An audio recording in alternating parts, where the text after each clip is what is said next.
Yeah, this is part two, I guess, is what I refer to it as. And this is the road I live on.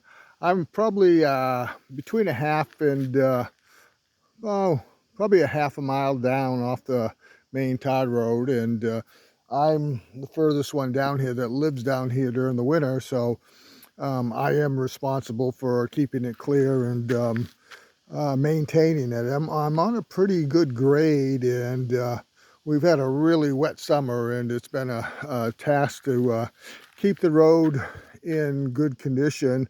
I bought a tractor with a box grader, and I'll talk about that in a little bit or in some other episode. But this is a road, and you can see it's a pretty tight area. The road is in pretty good shape right now. I just worked on it last week and got it in a little bit better shape after some really hard rains.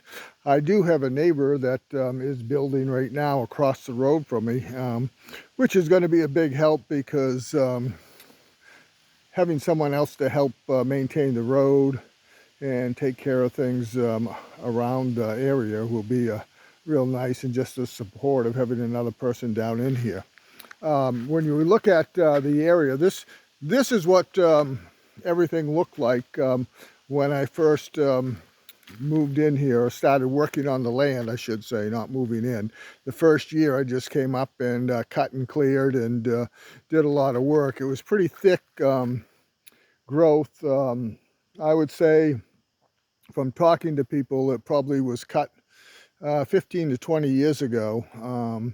So there's a lot of small stuff, and it's a lot of tight growth that was kind of a pain in clearing. A lot of brush, a lot of chipping, burning, trying to clear things out. This is one of the piles of gravel that I have that I've been working on the road in the driveway. This is my driveway, and this is what I've got cleared out now and what I've been working with. It was a lot of work, and I did everything myself by hand, except for in the beginning some of the groundwork as far as using heavy equipment and stumping and stuff like that. The first year I had someone else do it. After that, I rented an excavator and did it myself, and that was quite a learning curve on that. And the first rental of the excavator was not real productive. I ended up bouncing it around quite a bit, and but each year I rent it for a day or two and get some more land cleared and some more openings. I just put this storage building in this summer, this a temporary fix for some of the things I need to keep under cover, and that has helped out a lot. This is the cabin. I will go show you the inside at some other time, but it's something I bought from the Amish, then I finished it off myself inside, and it came out pretty good. I'm not a carpenter, and I'm far from a carpenter, but I had heard someone say you don't know how to do something until you do it, and I've kind of taken that philosophy and used it in my approach to living out here. But I've got probably an acre cleared now, and I'm not going to clear a lot more. I've got a piece down. I've got 1,400 feet of frontage on the dirt road, and down probably 200 feet. I've got a small garden, a bigger garden down there, but it's been a disaster this year because we've gotten so much rain up here, and trying to keep it from being underwater has been a task, and it's really not doing very well. I've kind of given it up on it for this year, even though I will get quite a few squash, and I've been getting peas and beans and stuff like that, but it hasn't been really productive this year. Like last year, I got a lot of winter squash, summer squash, cucumbers, watermelon, and those vegetables really come in handy in the summertime. This is the tractor I've got. I just bought it, and I really needed it for the winter time. Winter is pretty brutal up here, and even though I've got a truck with a small plow, it really isn't meant to deal with moving the amount of snow that I have to move. And this is good for, actually, I can go up and down the road and plow with my truck, but to really push the banks back, I've gotten pretty buried a couple of times with some big storms to the point where my little plow just wasn't cutting it. But that helped out a lot last winter, and I think I'm going to get a plow attachment for it also. But it's been a big help and saves a lot of work with the firewood also. But this is what I have cleared. There's one of my wood piles right there. I cut my own wood for fire. I heat with wood. I've got a small propane heater that I use just like in the morning before I go to work. Instead of starting a fire, I'll run that before I go. I don't have any water under pressure. I have a composting toilet, don't have a septic. The town doesn't know I'm in here yet because we got in a little battle about septic. They gave me some misinformation when I called the state. They told me no, what they told me isn't true. They said you had to have a septic, and that's not the case if you don't have water under pressure.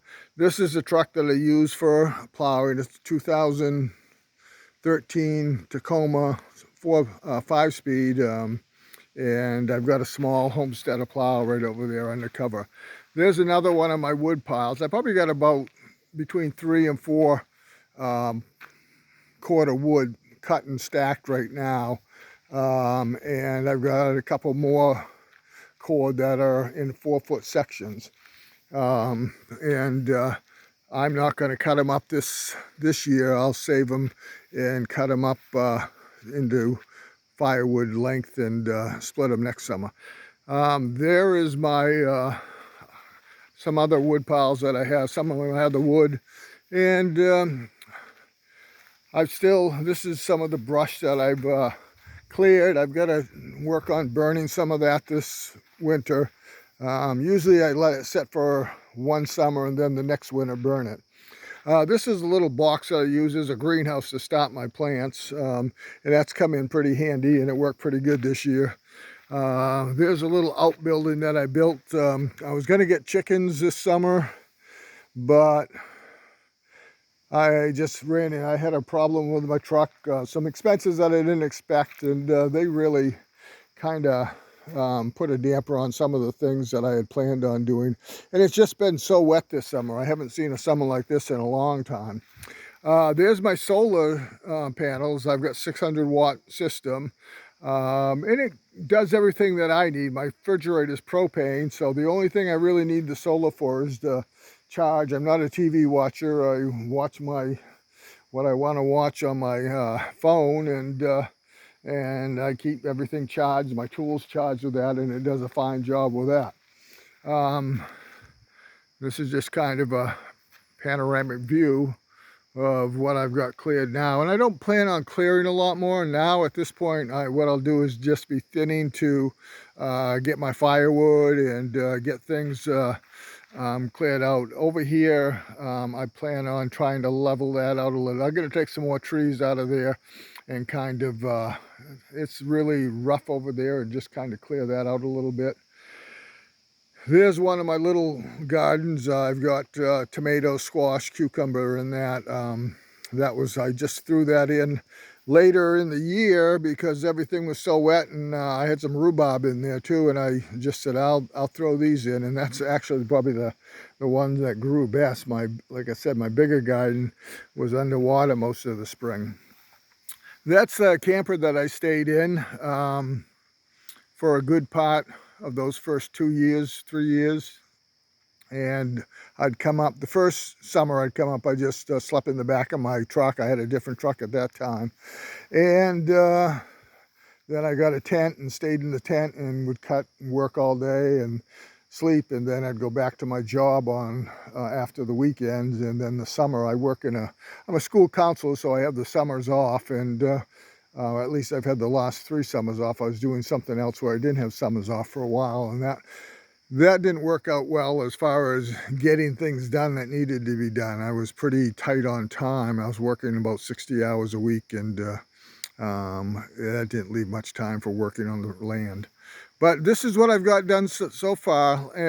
I'm happy with it.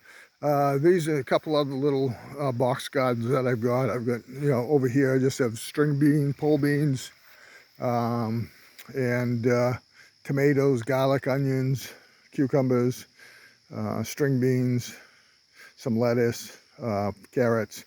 But this is, I think what I'm going to do is go more that route, set up a couple more box gardens over here on the property and use that as my main source, and just do squash and maybe some cucumbers and watermelon down there. But this is what I've got done so far. I've done it all myself. Like I said, a lot of physical work. I'm not a carpenter. I enjoy, doing the wood and taking care of that. And I think my favorite thing is to, in the evenings, come out here and just sit here on my little deck on the camper and watch my fire, relax, and enjoy living out here. A lot of animals, some are pests, some are some are enjoyable to watch. I got raccoons that have been terrorizing me, and I live trapped them and took them away probably about 5 miles, but they always seem to find their way back. But this is what I've got going so far.